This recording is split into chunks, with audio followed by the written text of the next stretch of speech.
Welcome again, lighting friends. Robert from Pathway Connectivity Solutions with the Cognito Lighting Control Console.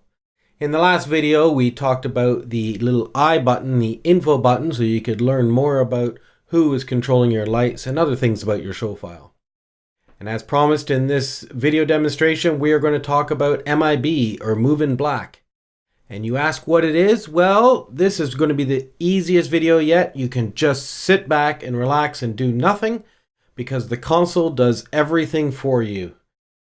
There used to be a lot of homework when you brought a light up and you put in a gobo and you put it in a position and all the rest of it. In the cue beforehand, you would have to do all that work again, or in the blind or in the dark. And then in the cue where you wanted the light, you would just bring up the intensity. And then as you went along, you would have to remember to update both the prior cue, which did all the setup, and then potentially the cue, which was live on stage. And it sounds very complicated, and believe me, it was. And having a feature where the desk will automatically move all the attributes into the right position for you when the light is black, that helps things out immensely. So the easiest way to demonstrate it, I thought, was to take a bird's eye view of our lighting rig way up in the fly tower so you can actually see the heads of the lights and see what they're up to. So I have a very simple 3 cue sequence that I'm going to use to demonstrate this. What we're pretending here is we're in the big finish of the last number. This is a musical act, and we just finished a big rockin' number. And we're going to have a button blackout, which is a boom like that. And it's going to take the lights to black, and the audience is going to applaud, and it's going to be great. And then we're going to bring up the next cue, which is called the specials. And that's going to be a much more subtle, somber sort of affair.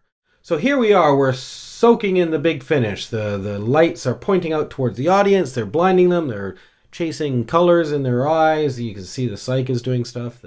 The band is flashing and flashing and flashing. And what I'm going to do is I'm going to hit that button when the music ends. Boom! Everything's going to black out. And what I want you to do is I want you to watch these lights right here and see what they're doing. Because what we're going to do is these 3 in the middle are going to be set up as the 3 specials for our bass player, our lead singer, and our piano player. So here we go, big finish, standby, and go. Blackout, pause, what's happening?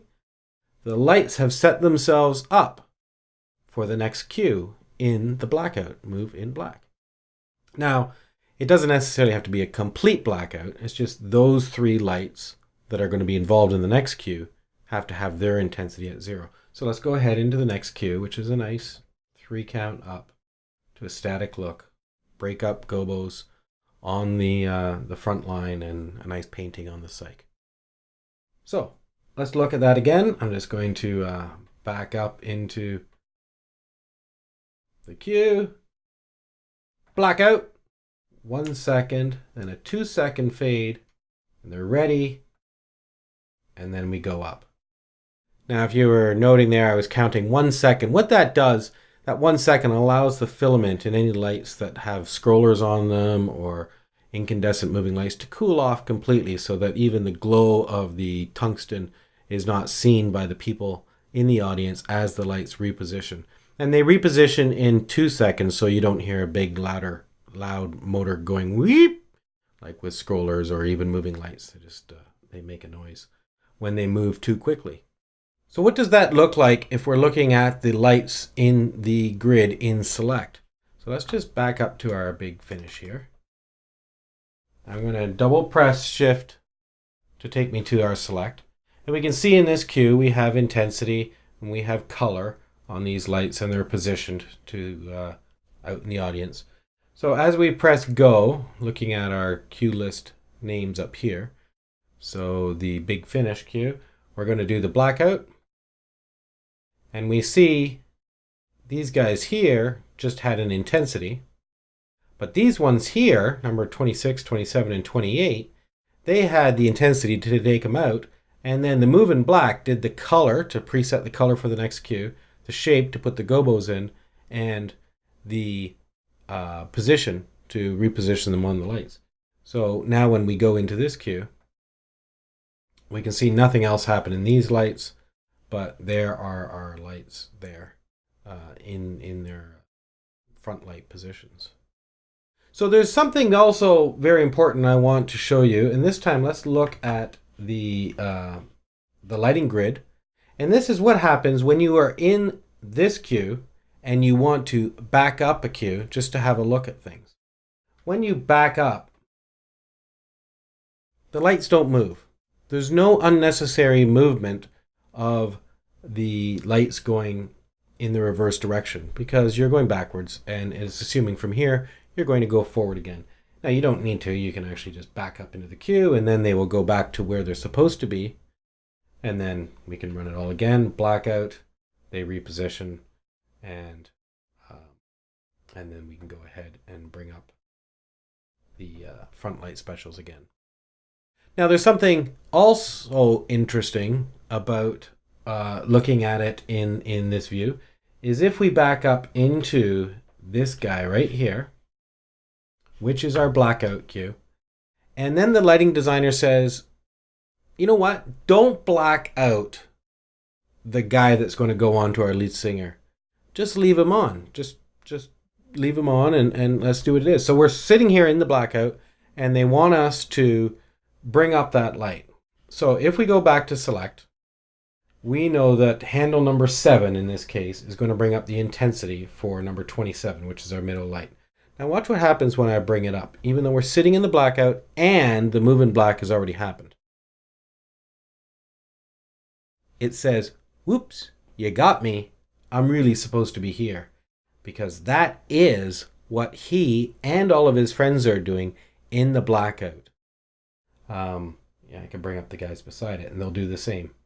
So remember, the cue for blackout was just the intensity down. So if you're sitting in the blackout and you want to modify it and you bring up one of these lights, the console will say, all right, I'm sorry, I've already done the move in black. Let me undo that for you because this is really what the blackout cue looks like if you just brought up the intensities of these lights. So I can now pull those out, release them, and they'll go, oh, okay, we're probably going back to what we were doing before. And there we go. Now there's something else special about what happens between the blackout and the cue that brings up the specials, is that all of that magic happens in that small gap between these specials and the blackout.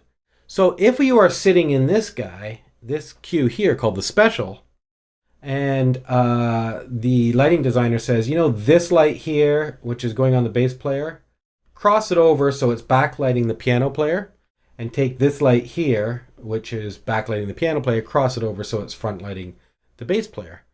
So from select, what we can do is we can grab number 26, and then we're going to do some position moves here. So we're going to hit the position button, and I'm just going to use the red wheel to pan this guy over onto the